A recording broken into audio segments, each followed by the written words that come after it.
आज हम लोग भारतीय संविधान के एक प्रमुख टॉपिक प्रस्तावना के बारे में डिस्कस करते हैं। चलिए समझते हैं कि प्रस्तावना क्या है आपका। तो पंडित जवाहरलाल नेहरू ने संविधान सभा में एक प्रस्ताव पेश किया जिसको हम लोग उद्देश्य प्रस्ताव के नाम से जानते हैं। उद्देश्य प्रस्ताव का मतलब ये था कि हमारा जो संविधान है उसका उद्देश्य, उसका पर्पज क्या होगा, जो हमारा पूरा संविधान बनेगा उसके जितने भी मूल तत्व थे उसको उन्होंने कहाँ पे ऐड किया, प्रस्तावना जिसके नाम से जानते हैं। और इसी को हम लोग क्या कहते हैं, उद्देश्य प्रस्ताव। और इसी को हम लोग अन्य किस नाम से जानते हैं, उद्देश्य का नाम से भी जानते हैं। तो जो उद्देश्य प्रस्ताव था, इन्होंने जितने भी भारतीय संविधान के जितने भी मूल तत्व थे उनको यहाँ पे संग्रहित किया। जैसे आपका समाजवादी शब्द हो गया, पंथनिरपेक्ष शब्द हो गया, आपका सारे प्रकार के शब्दों का जो संकलन किया गया वो कहाँ पे किया गया, प्रस्तावना। तो चलो स्टार्ट करते हैं प्रस्तावना के। सबसे पहले जो बेसिक फैक्ट या बेसिक क्वेश्चन बनते हैं, डायरेक्ट पहले कॉन्सेप्ट फर्स्ट कहानी हम लोग स्टार्ट करते हैं। कहानी स्टार्ट करते हैं। जो हमारा प्रस्तावना है, प्रस्तावना के एक अन्य नाम से भी जानते हैं, उसे किस नाम से जानते हैं, उद्देशिका के नाम से भी जानते हैं। इसका उद्देश्य का नाम क्यों पड़ा, क्योंकि उद्देश्य प्रस्ताव के रूप में 13 दिसंबर 1946 को पंडित जवाहरलाल नेहरू ने इसको पेश किया। सबसे पहला जो बेसिक क्वेश्चन बनता है कि जो प्रस्तावना है, प्रस्तावना का शाब्दिक अर्थ क्या है। तो प्रस्तावना का जो शाब्दिक अर्थ है उसका अर्थ क्या है आपका, भूमिका या प्रारंभिक परिचय। जिस प्रकार से हम किसी किताब को पढ़ते हैं तो स्टार्टिंग में जो उसकी इंडेक्स दी रहती है तो आपको क्या होता है, किसी भी बुक का प्रारंभिक परिचय होता है। उसी प्रकार से पूरे संविधान को अगर एक साथ हम लोग इंडेक्स के फॉर्म में पढ़ना चाहें तो कहाँ पे दिया गया है, प्रस्तावना में दिया गया। इसी के हम लोग उसको क्या कहते हैं, प्रारंभिक परिचय कहते हैं। नेक्स्ट पॉइंट दिया गया आपका कि प्रथम प्रयोग, विश्व में सबसे पहली बार जो प्रस्तावना है उसका प्रयोग किसने किया, उसका प्रयोग किया हमारे संयुक्त राज्य अमेरिका ने। संयुक्त राज्य अमेरिका में से हमने क्या किया, इसको सेम का सेम उठा लिया या फिर हमने इसके विचार के रूप में इसको प्राप्त किया। तो यहाँ पे बताना चाहेंगे, अगर क्वेश्चन पूछा जाए कि प्रस्तावना कहाँ से ली गई तो आंसर हमारा क्या होगा, यूएसए होगा। लेकिन ध्यान रखा जाए केवल प्रस्तावना का विचार लिया गया कहाँ से, यूएसए से। नेक्स्ट क्वेश्चन की बात करते हैं। जो प्रस्तावना की भाषा है, भाषा का स्रोत हमारा क्या है, ऑस्ट्रेलिया। नेक्स्ट बात करते हैं, जो प्रस्तावना आपके 3 प्रकार के न्याय दिए गए हैं, सामाजिक, आर्थिक और राजनीतिक न्याय। इनका स्रोत क्या है, तो इसका स्रोत हमारा क्या है, यूएसएसआर, जिसको रूस, वर्तमान का जो रूस या इसको रशिया नाम से भी हम लोग जानते हैं। अब बात करते हैं प्रस्तावना के संवैधानिक विकास के बारे में। तो सबसे पहले पॉइंट जो आपका आता है, संविधान सभा में पंडित जवाहरलाल नेहरू इसको कब पेश किया, तो 13 दिसंबर 1946 को पंडित जवाहरलाल नेहरू ने संविधान सभा में पेश किया। इसको जब पेश किया उसका रूप क्या था, उसका रूप था आपका उद्देश्य प्रस्ताव। अगर एक क्वेश्चन पूछा जाता है जो आज की प्रस्तावना है उसका आधार क्या था, तो हमारा आंसर क्या होगा, आपका उद्देश्य प्रस्ताव होगा। नेक्स्ट पॉइंट की बात करते हैं, जो इसका जो प्रारूप तैयार किया था कि मानिए आपकी प्रस्तावना होगी कैसी, जो इसका प्रारंभिक वर्ड है कि हम भारत के लोग, इसको तैयार किसने किया, तो इसको तैयार किया था BN राव साहब ने, जो आपके संविधान सभा के क्या थे, आपके संवैधानिक सलाहकार थे। नेक्स्ट पॉइंट की बात करते हैं कि जो प्रस्तावना है आपकी, प्रस्तावना को संविधान सभा ने एक्सेप्ट कब किया, तो कब एक्सेप्ट किया, 22 जनवरी 1947 को। नेक्स्ट पॉइंट की बात करते हैं कि इसको लागू कब किया गया, तो 26 नवंबर 1949 को प्रस्तावना को संविधान सभा द्वारा लागू कर दिया गया। नेक्स्ट पॉइंट बात करते हैं नेक्स्ट पॉइंट हम लोग बात करते हैं इसकी प्रकृति क्या है। तो प्रकृति में इसका आंसर क्या लिखा होता है आपका, गैर न्यायोचित। गैर न्यायोचित का मतलब ये होता है जिसको हम आधार बनाकर किसी कोर्ट में केस ना कर सकें। इसके कुछ हम लोग एग्जाम्पल लेना चाहेंगे। एग्जाम्पल फॉर्मेशन में एक बात करना चाहूँगा, जैसे कि हमारे भारतीय संविधान में एक शब्द लिखा हुआ है बंधुत्व, जो हमारे प्रस्तावना में भी दिया गया है आपका, और दूसरा शब्द लिखा हुआ है आपका पंथनिरपेक्ष। जैसे वर्तमान में हमारी एक पार्टी है बीजेपी पे बार बार इस चीज़ का आरोप लगता है कि ये जो पार्टी है वो बंधुत्व को एक तरीके से ख़त्म कर रही है, क्योंकि ये हिंदू vs मुसलमान करी। जबकि प्रस्तावना में ये दिया गया है कि कोई भी पार्टी होगी, कोई भी राजनीतिक दल होगा या कोई भी आपका भारतीय व्यक्ति होगा, वो क्या करेगा, बंधुत्व को बढ़ाएगा। लेकिन ये पार्टी मैंने मान लिया कि जिस पे आरोप लगता है सही है, तो क्या हम प्रस्तावना को आधार बनाकर इसको सुप्रीम कोर्ट में केस कर सकते हैं, तो हमारा आंसर क्या होगा, जी नहीं, इसको बना के हम कोर्ट केस नहीं कर सकते हैं। सेकंड पॉइंट से बोला गया पंथनिरपेक्ष। जब से राम मंदिर का डिसीजन आया है तब से बार बार इस पार्टी पर एक आरोप लगता है कि ये पंथनिरपेक्ष शब्द की जो अवधारणा है उसको खत्म करने में लगी हुई है। तो ध्यान रखिए कि हाँ, आप अन्य सोर्स या भारतीय संविधान के अन्य आर्टिकल या एक्ट के आधार पर केस तो कर सकते हैं, लेकिन प्रस्तावना को बेस बनाकर इस पर केस नहीं कर सकते। नेक्स्ट पॉइंट बात करते हैं आपके, विश्व में जो आपकी प्रमुख क्रांतियाँ हुई उसमें आपकी कुछ प्रभाव पड़े हैं आपके। तो सबसे पहली क्रांति कौन है आपकी? फ्रांसीसी क्रांति है। जैसे हम लोग बोलते हैं बंधुत्व शब्द लिया गया है, स्वतंत्रता शब्द लिया गया, वो कहाँ से लिया गया आपका? फ्रांसीसी क्रांति से लिया गया, जो समय क्या था आपका 1789 से 1799। फिर आपकी जो दूसरी क्रांति जिसका भारतीय संविधान की प्रस्तावना में प्रभाव पड़ा वो तुम्हारी कौन है? आपकी रूसी क्रांति। और इसी रूसी क्रांति से हम लोगों ने क्या लिया है? न्याय। कितने प्रकार के न्याय लिए गए हैं? 3।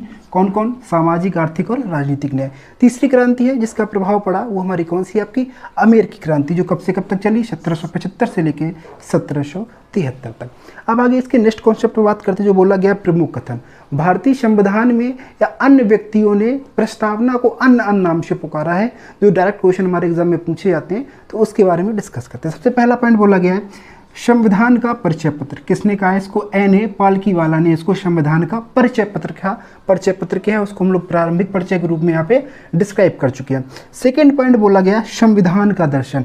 ठाकुर दास भारको का कहना था कि जिस प्रकार से हम किसी बुक को हम स्टार्टिंग में इंडेक्स के फॉर्म में पढ़ते हैं, उसी प्रकार से पूरे भारतीय संविधान का अगर दर्शन करना चाहें कि पूरा भारतीय संविधान कैसा है, तो हम किसको पढ़ सकते हैं? प्रस्तावना को पढ़ सकते हैं।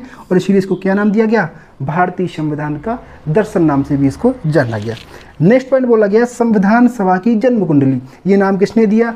के.एम. मुंशी साहब ने दिया। फिर बोला गया दीर्घकालिक सपनों का विचार। ये किसने कथन कहा? कृष्ण स्वामी अय्यर ने कहा। नेक्स्ट पॉइंट बोला गया भारतीय संविधान की आत्मा। इसको किसने कहा? ठाकुर दास भार्गव। लेकिन एक विशेष ध्यान रखें कि अगर संपूर्ण भारत के संविधान के भी एक क्वेश्चन पूछा था कि भारतीय संविधान की आत्मा किसको कहा, तो डॉक्टर भीमराव अंबेडकर ने भी एक तत्व को कहा जिसको हम लोग मौलिक अधिकार में डिस्क्राइब करेंगे। कुछ अन्य तत्व क्वेश्चन जो डायरेक्ट आपसे पूछे जाते हैं, क्वेश्चन बनता है कि लोकतंत्र के आदर्श हमको कहाँ पे देखने को मिलते हैं? तुम्हारा आंसर क्या होगा? प्रस्तावना में देखने को मिलते हैं।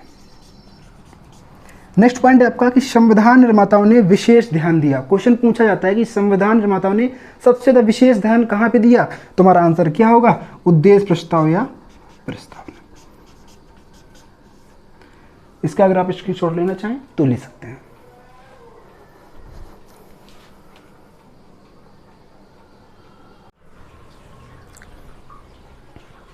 आगे बात करते हैं कि भारतीय संविधान की जो प्रस्तावना है उसके मूल तत्व क्या है। तो पहले पॉइंट पे डिस्कस करते हैं। बोला गया संविधान की शक्ति का स्रोत क्या है? भारत के लोग हैं। इसका मतलब क्या है कि जिस प्रकार से संसद है आपकी, संसद आपकी वो सर्वोच्च संस्था है जो देश में क्या बनाती है? नियम बनाती है। अब संसद में जो आपका एक प्रमुख हेड होता है वो तुम्हारा क्या होता है? आपका पीएम होता है आपका। जब पीएम का चुनाव होता है आपका, तो यहाँ पे पार्टिसिपेट कौन करते हैं? भारत के लोग करते हैं। तो कहने का मतलब क्या है? ये जब चाहें तो किसी पीएम को बदल सकते हैं। जैसे वर्तमान में भारी कौन है आपके? नरेंद्र दास मोदी हैं आपके। लेकिन 2024 में चुनाव होना है, तो यहाँ की जनता क्या कर सकती है? भारत के लोग क्या कर सकते हैं? 2024 में उनको अलग कर सकते हैं। जबकि सर्वोच्च संस्था जो आपकी वो क्या आपकी है? संसद है आपकी, जहाँ पे नियम बनते हैं। तो कहा जा सकता है या कहते भी हैं आपकी कि जो आपके भारत के लोग हैं वो क्या है? आपकी भारत की संविधान की प्रमुख माना गया है आपका। ठीक है, मानी संविधान की शक्ति का प्रमुख किसको माना गया? आपका भारत के लोग। फिर बात करते हैं भारत की प्रकृति कैसी है। प्रकृति जैसे बोला गया आपका संप्रभु है, आपका समाजवादी, पंथनिरपेक्ष है, लोकतंत्रात्मक है, आपका गणतंत्रात्मक है। इन शब्दों को हम लोग भी आगे पढ़ेंगे और इसकी डिटेल में बात भी करेंगे। बात करते हैं जो प्रस्तावना है हमारी, उसका उद्देश्य का क्या पर्पज है। उसका उद्देश्य है कि देश में क्या होना चाहिए? न्याय होना चाहिए, समता मतलब क्या होनी चाहिए? समानता होनी चाहिए, बंधुता मतलब आपस में क्या होना चाहिए? भाईचारा होना चाहिए, और जो हमारे मौलिक अधिकार में स्वतंत्रताएं दी गई हैं और उसके बारे में यहाँ पर डिस्क्राइब किया गया। नेक्स्ट पॉइंट बोला गया संविधान लागू होने की तिथि। जो हमारी प्रस्तावना आपकी लागू की गई वो कब की गई? आपकी 26 नवंबर 1949 को प्रस्तावना आपकी लागू की गई। लेकिन यहाँ पे ध्यान रखें 26 नवंबर 1949 को पूर्ण संविधान लागू नहीं हुआ था। पूर्ण संविधान हमारा कब लागू हुआ? 26 जनवरी 1950 को।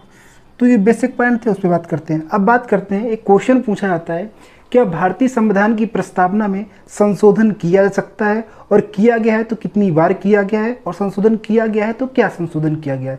तो बात करते हैं भारतीय संविधान में अभी तक जो प्रस्तावना है उसमें एकमात्र संशोधन हुआ है। वो संशोधन आपका हुआ है 42वां संविधान संशोधन अधिनियम 1976 द्वारा। तो इसमें क्या हुआ आपको? ये 1976 में क्या किया गया? संशोधन किया गया, और इसको जो लागू किया गया वो 3 जनवरी 1977 को लागू किया गया। बात करते हैं कि इसमें क्या क्या परिवर्तन किया गया, क्या जोड़ा गया और क्या अलग किया गया। तो बात करते हैं यहाँ पे जिसमें परिवर्तन हुआ, परिवर्तन क्या हुआ, जो भारतीय संविधान का पहला पैरा है उसमें दो शब्द जोड़ गए, कौन से, समाजवादी और 15 पेज, सॉरी, और जो छठा पैरा है उसमें क्या जोड़ा गया, आपका शब्द अखंडता शब्द जोड़ा गया है। बात करते हैं 15 पेज, क्योंकि वर्तमान में आपका करंट का ये टॉपिक है, क्या भारत आगे चल करके पंथ निरपेक्ष शब्द अवधारणा को खत्म कर सकता है, तो इसको हम लोग भी आगे जो हमारे मूल शब्द है वहाँ पे इसको हम लोग पढ़ेंगे।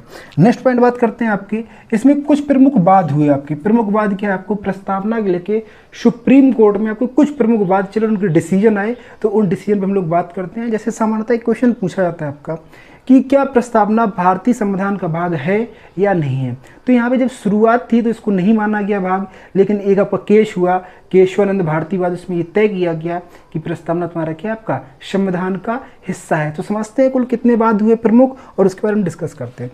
तो पहला आपका वाद हुआ बेरूवारी संघवाद 1960 में। इसमें ये बोला गया कि हमारी जो प्रस्तावना है वो प्रस्तावना हमारी क्या है, भारतीय संविधान का हिस्सा या भाग नहीं है। लेकिन यहाँ पे एक चीज़ को डिस्क्राइब किया गया, यहाँ पे ये बोला जो प्रस्तावना है वो संविधान निर्माताओं को समझने की या उनके मन को समझने की क्या है, कुंजी है। ये कहाँ पे कंफर्म किया गया, जो पहला केस था आपका बेरूवारी संघवाद। उसके बाद आपका दूसरा केस हुआ आपका गोलकनाथवाद। गोलकनाथवाद जो आपका हुआ 1967 में हुआ। इसमें यह तय किया गया कि भारतीय संविधान के किसी भी आर्टिकल में आपके या किसी भी एक्ट में कोई आपको अगर अर्थ समझ में नहीं आ रहा है या कोई ऐसा शब्द जिसके दो अर्थ निकलते हैं, तो वहाँ पर उस अर्थ को समझने के लिए हम किसका सहारा ले सकते हैं, हम लोग प्रस्तावना का सहारा ले सकते हैं। ये कहाँ पे कंफर्म कर दिया गया आपका, गोलकवाद 1967 में।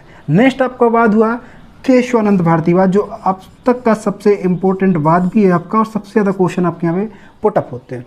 यहाँ पे पहली बार तय किया गया कि जो हमारी प्रस्तावना है वो प्रस्तावना हमारा क्या है, संविधान का एक भाग है। और दूसरा पॉइंट यहीं पे कंफर्म किया गया कि आर्टिकल 368 के तहत हम लोग क्या कर सकते हैं, प्रस्तावना में संशोधन करते हैं। और इसी को बेस बना के आपका एक संविधान संशोधन हुआ, कौन सा हुआ, आपका 42वां संविधान संशोधन 1976।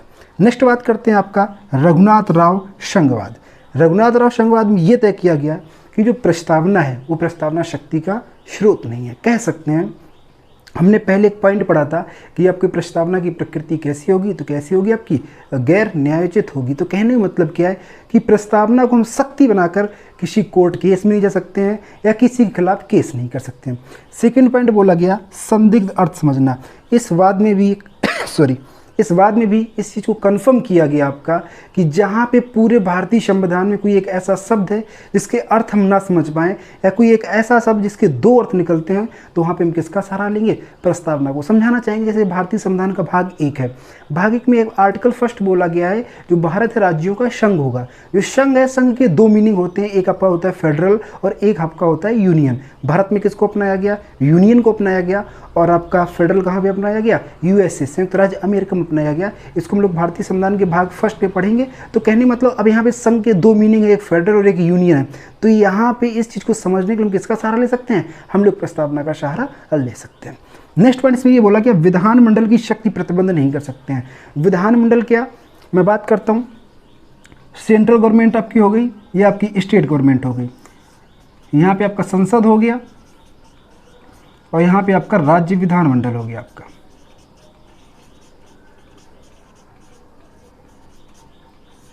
कह सकते हैं यहाँ पे इसको डिस्क्राइब करना चाहें कि जो आपकी प्रस्तावना है तो संसद के किसी भी नियम को प्रतिबंधित नहीं कर सकती है, और यहाँ पे स्टेट गवर्नमेंट में भी किसी भी तथ्य को प्रतिबंधित नहीं कर सकती है, क्योंकि माना गया है जो संसद और राज्य विधानमंडल हैं ये तुम्हारी क्या है, आपकी शक्ति का केंद्र है। फिर आपका एक केस हुआ आपका एसआर बॉम्बे विवाद 1994। इसमें फिर से तय किया गया कि जो प्रस्तावना है हमारी, प्रस्तावना हमारी क्या है, संविधान का मूल भाग है या आंतरिक हिस्सा या एक अभिन्न अंग है। फिर एक आपका वाद हुआ एलआईसी ऑफ इंडिया वाद। आपका इसमें क्या बोला गया कि जो प्रस्तावना है आपकी वो क्या, आपकी भारतीय संविधान का एक हिस्सा है, आंतरिक हिस्सा। अगर बात करें कि जो आपका एलआईसी वाद ऑफ इंडिया ये कब हुआ था, तो ये आपका हुआ था 1995 1995 को। तो इसका अगर स्क्रीनशॉट लेना चाहें तो आप ले सकते हैं।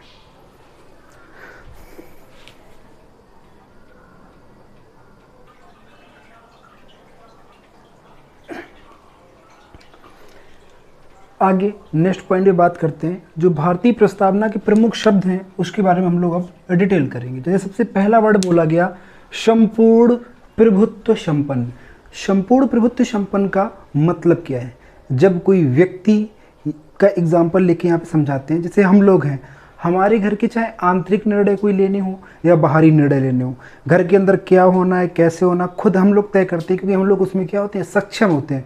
उसी प्रकार से हमारा जो देश है आपके, चाहे आंतरिक निर्णय लेना हो या बाहरी निर्णय लेना हो, दोनों मामले में सक्षम है। उसको किसी के ऊपर वो निर्भर नहीं है। फॉर एग्जाम्पल अगर बात करें, क्या इंडिया हमारा चाइना के ऊपर डिपेंड है या अमेरिका के ऊपर डिपेंड है या रूस के ऊपर डिपेंड है, तो हमारा देश किसी भी मुद्दे को लेकर किसी देश के ऊपर डिपेंड नहीं है। जैसे मैं बात करता हूँ आंतरिक मुद्दा, भारत का भी एक आपका ज्वलंत मुद्दा रहा आपका धारा 370 और 35 से अलग करने के लिए। तो ये भारत का एक आंतरिक मुद्दा था, तो इसको अलग करने के लिए भारत क्या था, स्वतंत्र था, खुद ही सक्षम था। इसलिए हम क्या बोलते हैं कि भारत एक हमारा क्या आपका संप्रभु देश है आपका।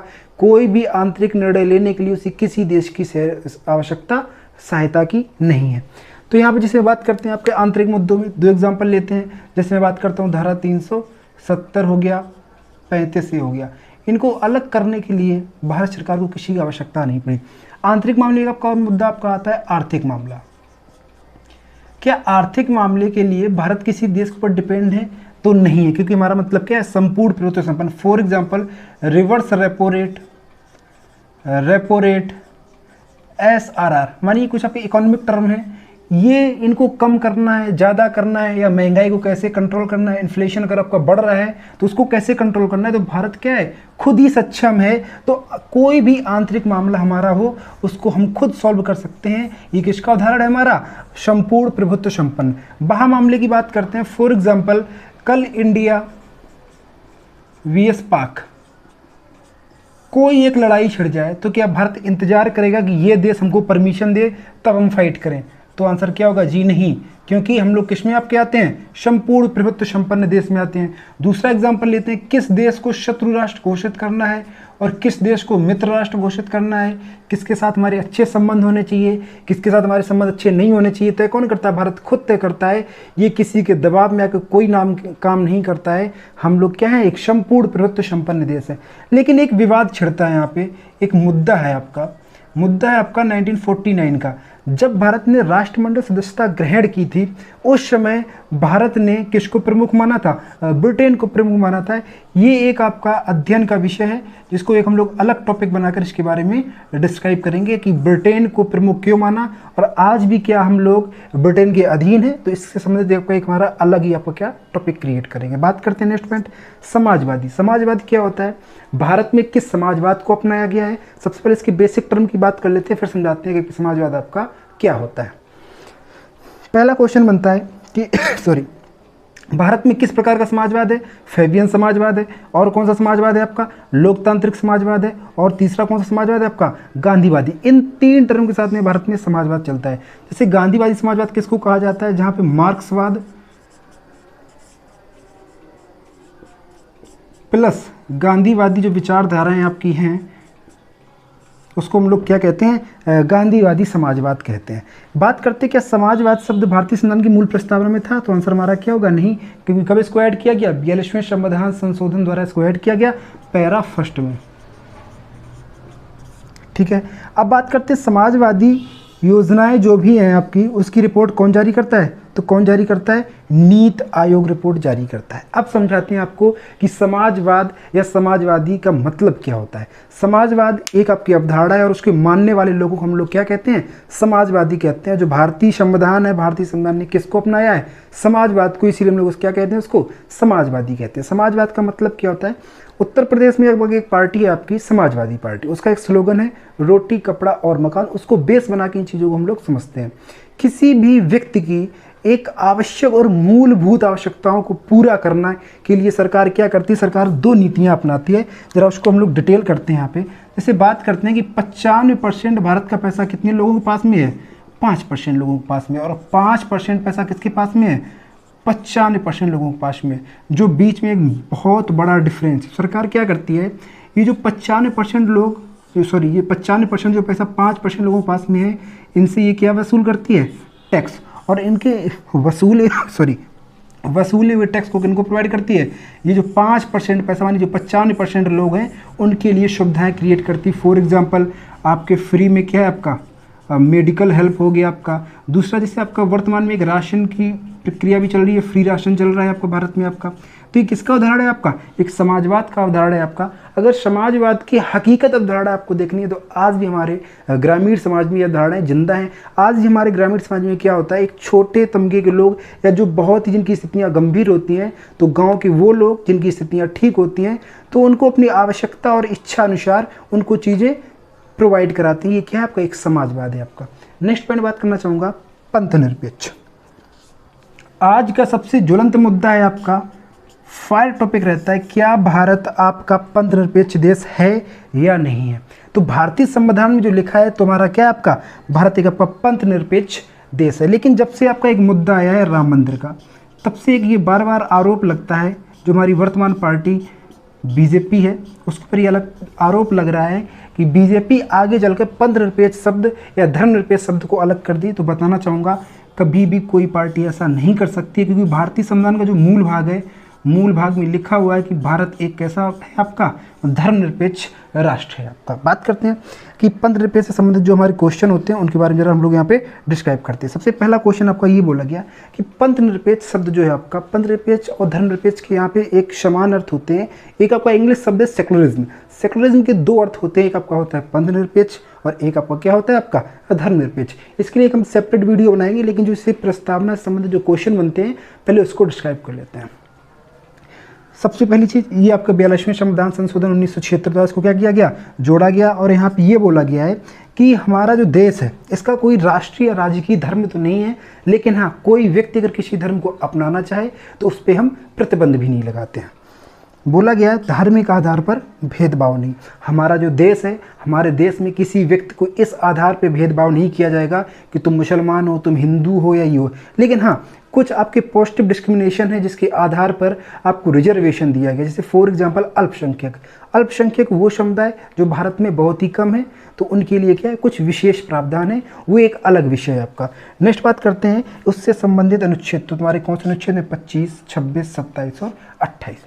नेक्स्ट बात करते हैं आपका लोकतंत्रात्मक। लोकतंत्रात्मक का मतलब क्या आता है? लोगों का तंत्र। कहने मतलब यहाँ पे प्रमुख शक्ति किसमें निहित है? लोगों में निहित है आपका। तो पहला क्वेश्चन बनता है लोकतंत्रात्मक में, प्रस्तावना में क्वेश्चन आपका आता है कि सर्वोच्च शक्ति किसमें निहित है? तो सर्वोच्च शक्ति किसमें निहित है? आपकी यहाँ की जनता में निहित है। सेकंड पॉइंट बोला गया कि लोकतंत्रात्मक है क्यों? इस अवधारणा को स्पेन के एक लेखक थे आपके आर.डी. मेनिस, उन्होंने डिस्क्राइब किया जहाँ पर वहाँ के नागरिकों को शासन में भागीदारी मिलती है उस देश में लोकतांत्रिक अवधारणा स्थापित होती है। अब यहाँ पे नागरिकों का शासन का मतलब क्या है? अब भारत में जो शासन होता है, शासन पद्धति दो प्रकार से है। एक आपकी क्या है? आपकी परमानेंट जिसे कहते हैं, और दूसरी तुम्हारी क्या है जिसे हम लोग क्या कहते हैं? टेम्परेरी कहते हैं। आपका परमानेंट क्या होता है? जिसमें आपका यूपीएससी के या कह सकते हैं हम लोग जो गवर्नमेंट हमारी जॉब होती हैं उसके अधीन जो काम करते हो। एक तुम्हारा टेम्परेरी मतलब क्या होता है आपका? एक आपका पार्लियामेंट हो गया आपका, और जैसे आपका एक क्या हो गया आपका स्टेट लेजिस्लेटिव, राज्य विधानमंडल। तो दो प्रकार से यहाँ पे क्या होता है? आपका शासन होता है। तो यहाँ पे क्या है, प्रत्येक नागरिक को चाहे वो यूपीएससी में जाना चाहे तो जा सकता है, उसकी भागीदारी पूरी है। और दूसरी पार्लियामेंट, जैसे आप सांसद बनना चाहते हैं, जो सांसद की योग्यता रखते हैं, आप भी चुनाव लड़ सकते हैं और आप भी जीत सकते हैं। कहने मतलब क्या है? इन दोनों भागों में आप क्या कर सकते हैं? भागीदारी कर सकते हैं, शासन में भाग ले सकते हैं। वो नेक्स्ट टॉपिक बोला गया प्रतिनिधि लोकतंत्र। प्रतिनिधि लोकतंत्र मतलब क्या है? प्रतिनिधित्व में एक प्रतिनिधि होता है आपका। मानी फॉर एग्जाम्पल क्या है, एक आपने देखा होगा एससी के लिए सॉरी एक रिजर्वेशन रहता है सीटों में, या फिर फीमेल के लिए क्या रहता है आपका? एक रिजर्वेशन रहता है इलेक्शन में। प्रतिनिधि मतलब ये होता है कि सबका एक समान प्रतिनिधित्व क्या है? लोकतंत्र में भागीदारी है। नेक्स्ट पॉइंट बात करते हैं, इसी को एक सेकंड क्वेश्चन डिफाइन करके पूछा गया था, इसलिए मैंने इसको ऐड कर दिया कि प्रतिनिधित्व लोकतंत्र किसकी स्थापना करता है? तो किसकी स्थापना करता है? आपका लोकतंत्रात्मक की स्थापना करता है। अब बात करते हैं कि लोकतंत्र में कितने प्रकार से पहुँचा जा सकता है। एक तो आपका क्या तरीका है? प्रत्यक्ष, और एक तुम्हारा क्या आपका अप्रत्यक्ष। प्रत्यक्ष मतलब यहाँ पे है जो डायरेक्ट वोट के द्वारा पहुँचते हैं उसको हम लोग क्या कहते हैं? प्रत्यक्ष। जो इनडायरेक्ट वोट द्वारा पहुँचते हैं उसको हम लोग क्या कहते हैं? अप्रत्यक्ष। डायरेक्ट की अगर बात करना चाहें हम लोग तो फॉर एग्जांपल जब विधायक का हम लोग क्या करते हैं? चुनाव होता है तो हम लोग डायरेक्ट वोट किसको करते हैं, विधायक को वोट करते हैं। फिर सारे विधायक मिलकर किसको चुनते हैं, एक सीएम को चुनते हैं। तो जो हम लोगों ने विधायकों को चुना वो हमारा कैसा हो गया, प्रत्यक्ष, लेकिन जो हमारा सीएम हो गया वो हमारा कैसा हो गया, आपका अप्रत्यक्ष। या दूसरा एग्जाम्पल लेना चाहें कि हमारा जो एक सांसद होता है एमपी, वो हमारा क्या होता है, डायरेक्ट वोट होता है, लेकिन जो प्रेसिडेंट होता है, राष्ट्रपति होता है, उसको हम लोग कैसे चुनते हैं, तो उसको हम लोग कैसे चुनते हैं, अप्रत्यक्ष, क्योंकि हम लोग डायरेक्ट उसको नहीं चुनते हैं, हमारे द्वारा चुने गए लोग किसको चुनते हैं, आपके राष्ट्रपति को चुनते हैं। नेक्स्ट बात करते हैं कि न्याय। तो भारतीय संविधान की प्रस्तावना में जो न्याय है, न्याय कितने प्रकार का दिया गया है, सामाजिक, आर्थिक और राजनीतिक। सामाजिक और आर्थिक राजनीतिक न्याय क्या है, समाज की बात करते हैं। जैसे यहाँ पे एक आपका आर्टिकल दिया गया है, आर्टिकल 17। आर्टिकल 17 क्या डिस्क्राइब करता है, आपका एबोलिशन ऑफ अनटचेबिलिटी, मानी क्या, आपका अस्पृश्यता का अंत। अब यहाँ पे सामाजिक न्याय क्या, मानी फॉर एग्जाम्पल मैं बात करता हूँ कि जनरल वर्ग हमारा हो गया, ओबीसी हो गया, एससी हो गया और एसटी हो गया, ये वर्ग हैं। अब यहाँ पे सामाजिक न्याय क्या है कि जब चारों लोग के पास में क्या हो, समान हो सारे लोग, तब हम लोग क्या कहेंगे, सामाजिक न्याय कहेंगे। लेकिन होता क्या है कि कोई एग्जांपल मैं लेता हूँ, एससी या एसटी का कोई व्यक्ति अगर जनरल और ओबीसी के पास में आता है तो एक सामान्य अवधारणा आज भी गांव में देखी जा रही है कि आज भी हमारी क्या अनटचेबिलिटी है, अस्पृश्यता है, आज भी छुआछूत है। तो इस सब को खत्म कौन करेगा, सरकार खत्म करेगी, इसलिए क्या बोला गया, सामाजिक न्याय बोला गया। नेक्स्ट बात करते हैं राजनीतिक। राजनीतिक न्याय क्या है आपका, आपको ये बेस बना के आपको राजनीतिक पार्टियां या राजनीति में जाने से रोका नहीं जा सकता है कि आप इस धर्म से हैं, इस जात से हैं, या इस क्षेत्र से हैं, या इस नस्ल से हैं। तो राजनीति में कोई भी व्यक्ति क्या कर सकता है, पार्टिसिपेट कर सकता है। बात करता हूँ आर्थिक न्याय। आर्थिक न्याय के दो अर्थ होते हैं। सबसे पहले अर्थ पर हम लोग यहाँ पर डिस्क्राइब करते हैं। आर्थिक न्याय मतलब ये है आपका, मानी फॉर एग्जाम्पल कोई व्यक्ति यूपीएससी में एक आईएएस की पोस्ट पर, मानी फॉर एग्जाम्पल मैं मान लेता हूँ कि कानपुर नगर में पोस्टेड है, और उसकी पोस्टेड और उसके 1 महीने रहा, उसके जस्ट दूसरे महीने दूसरे व्यक्ति रहा। तो यहाँ पे जो एक ही सैलरी अगर 1 लाख रुपीज़ है तो दूसरे की भी कितनी होगी, आपकी 1 लाख रुपीज़ होगा। पहला चीज़ तो ये। दूसरा आर्थिक न्याय क्या है, वो व्यक्ति जो हमारे अभी भी मूल धारा से नहीं जुड़ पाए हैं, अत्यधिक गरीब लोग हैं, तो उनके लिए यहाँ पे क्या आपकी आर्थिक सहायता भी क्या की जाती है, आपकी प्रदान की जाती है। तो हमारी संविधान की प्रस्तावना में कितने न्याय दिए गए हैं, 3 प्रकार के न्याय दिए गए हैं, सामाजिक, राजनीतिक और आर्थिक। सामाजिक न्याय से आपके संबंधित आर्टिकल ये रहे और आपके राजनीतिक न्याय से संबंधित आर्टिकल ये रहे। अगर आप इसका स्क्रीनशॉट लेना चाहें तो ले सकते हैं।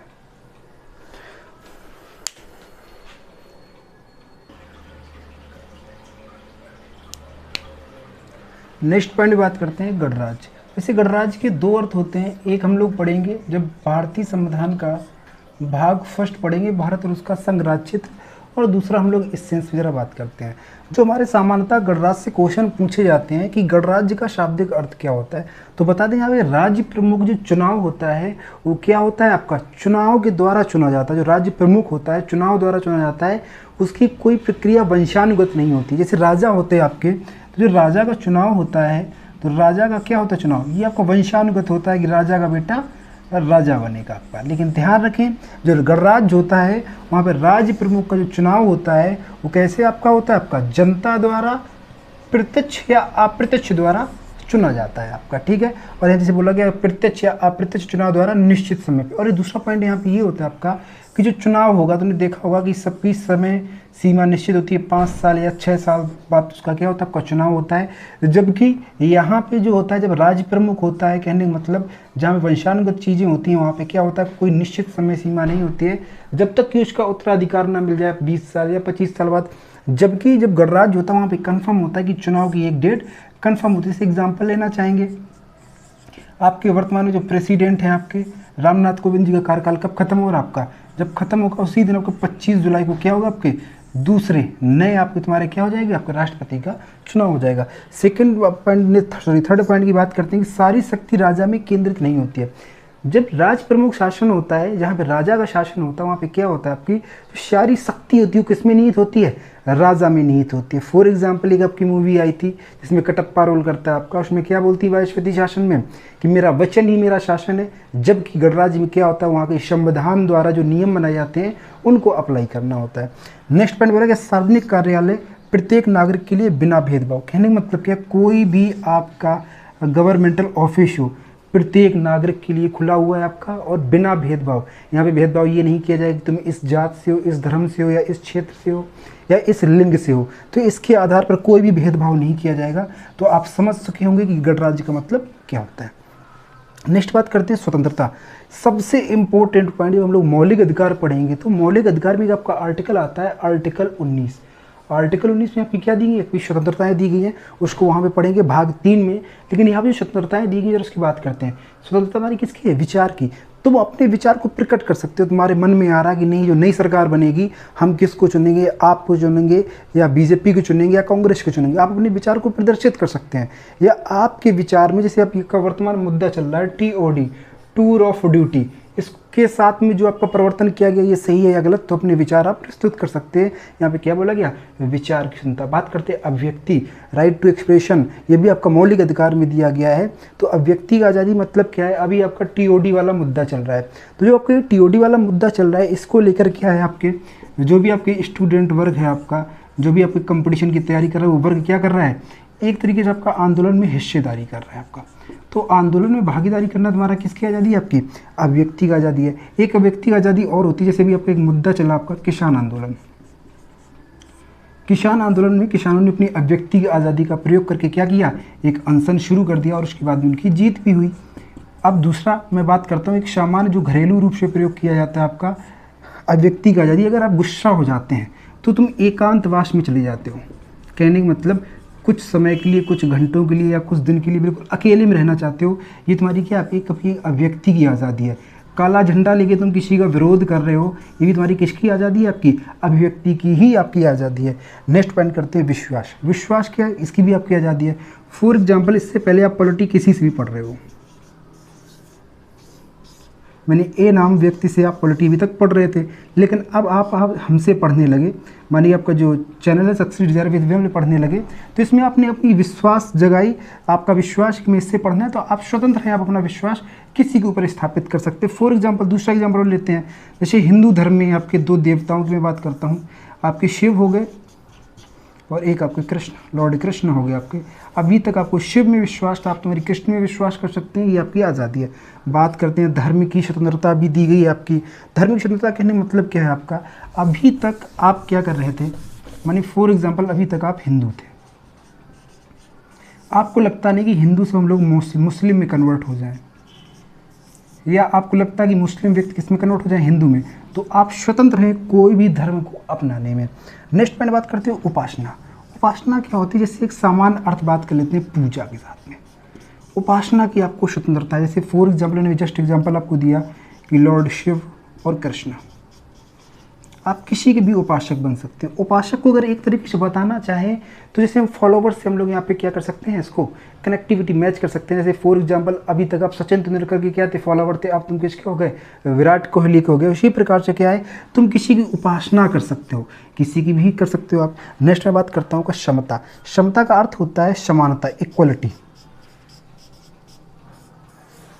इक्वलिटी में क्या बोला गया, आपका प्रतिष्ठा और अवसर की क्षमता होगी। मैं बात करता हूँ सबसे पहले प्रतिष्ठा। प्रतिष्ठा क्या होती है, मतलब फॉर एग्जांपल आपके क्षेत्र से या आपके परिवार से या आपके समाज से कोई एक व्यक्ति IAS बन गया और उसकी समाज में एक स्थापना हुई, जो प्रतिष्ठा जो उसकी रेपुटेशन है वो किसके रूप में आपकी हो गई, एक IAS की फॉर्मेशन आपकी, उसकी प्रतिष्ठा की स्थापना होगी। तो आपके पास में भी क्षमता है, आप भी IAS क्रैक करके वही प्रतिष्ठा को प्राप्त कर सकते हो। फिर बोला गया आपका अवसर की समानता। अब जैसे मानिए आपको IAS बनना चाहिए, प्रतिष्ठा की तो आपको मिल गया समानता, अब आपको IAS बनना है तो इसके लिए क्या बनना चाहिए, एक अवसर भी तो मिलना चाहिए कि जहाँ पे आप उसके इक्वल पहुँच जाएं। तो यहाँ पे तुम्हारी किसकी समानता है, आपकी अवसर की भी समानता है, जो समय समय आपकी जॉब निकलती है। जैसे आपने देखा UPSC 2022 में निकली, अब उसके बाद में UPSC का आपका 2023 में आपका क्या होना है, आपका एग्ज़ाम होना है। नेक्स्ट पॉइंट बात करते हैं, इसमें जो आपके आयाम शामिल हैं वो कैसे हैं, आपके नागरिक के आयाम शामिल हैं, राजनीतिक आयाम शामिल हैं और आर्थिक आयाम शामिल। भाई कल कोई करोड़पति था तो आप भी करोड़पति बन सकते हो। राजनीतिक आयाम के कल कोई MP था, आप भी MP बन सकते हो। नागरिक के लिए मानिए दोनों प्रकार की आपकी यहाँ पे चीज़ों को दिया गया। और इससे जो आपके संबंधित अनुच्छेद हैं 14, 15, 16, 17, 18 जो कि तुम्हारे किससे हैं, मौलिक अधिकार से है। 39 तुम्हारा किससे है, आपका ये आपका DPSP से, और आपके अन्य आपके आर्टिकल। मैं बात करना चाहूँगा बंधुता। बंधुता क्या होती है, सामान्य अर्थ में अगर इसको बताना चाहें तो हमारा क्या होता है, भाईचारा होता है आपका। तो भाईचारा में यहाँ पे क्या बोला गया है, बंधुता, और इसमें आपका ये मुद्दा भी आपका उठ रहा है क्योंकि इस समय जो देश में चल रहा है वो हिंदू भी है, मुसलमान चल रहा है आपका। तो यहाँ पे बंधुता में क्या बोला गया आपका, अगर मौलिक कर्तव्य पढ़ेंगे तो वहाँ भी बोला गया आपका, और उस आर्टिकल का यहाँ पे हमने डिफाइन भी किया आपका। बंधुता का मतलब ये है कि प्रत्येक वर्ग, चाहे आप किसी कास्ट से हो, किसी भी धर्म से हो, किसी जात वर्ग, किसी स्थान से हो, आपका एक काम होगा कि आपस में क्या करोगे, भाईचारा को बना के रखोगे। ये काम किसका है, बंधुता का है। ये कहाँ पे दिया गया, आपका एक आर्टिकल है आपका 51 का या 51 है आपका मौलिक कर्तव्य, वहाँ पे भी दिया गया है। और ध्यान रखिए यहाँ पे एक पॉइंट मैं बताना चाहूँगा, ये क्वेश्चन आपका इनडायरेक्ट पूछा गया है आपको यूपीएससी में कि किस कारण से आपका आर्टिकल 17 प्रमुख रूप से भारतीय संविधान में डाला गया, तो बंधुत्व को बनाने के लिए। क्यों, इसको जरा डिस्क्राइब करते हैं हम लोग। फॉर एग्जाम्पल मैं मानता हूँ कि 3 व्यक्ति हैं, ए, बी और सी, लेकिन ए आपकी क्या है, निम्न जात से है, सॉरी सी आपका निम्न जात से है, ए आपकी क्या है, उच्च जात से है, जो बी है आपका वो क्या है, आपका मध्यम वर्ग से है। ये जो ए व्यक्ति है वो क्या सी से संबंध बनाना चाहेगा अगर उसकी सोच में जात पात या कास्टिज्म है आपकी, तो इसके लिए क्या कर दिया, जात पात को खत्म कर दिया गया। और ये माना भी है कि जब तक अगर जात पात रहेगी आपकी, तो आपकी क्या नहीं हो सकती, आपस में बंधुता नहीं हो सकती, क्योंकि जब तक ये व्यक्ति समान नहीं हो जाएगा तब तक बंधुता की अवधारणा आपकी स्थापित नहीं होगी। तो हमने आप टॉपिक अपना कंप्लीट किया, प्रस्तावना। कोई भी आपका वनडे एग्जाम हो उसके आपके सारे क्वेश्चन कंप्लीट हो जाएंगे, और इसके जस्ट बाद एक हम आपका वीडियो अपलोड करेंगे जिसमें हम लोग प्रीएम्बल का जो मानी फॉर्मेशन है उसको आपको दिखाएंगे, और दूसरा जो भी आपके प्रीवियस ईयर में अभी तक के आए हुए क्वेश्चन प्रीएम्बल के हैं आपके, उनको हम लोग वहाँ पे सॉल्व कराएंगे। अगर आप इसका स्क्रीनशॉट लेना चाहें तो ले सकते हैं।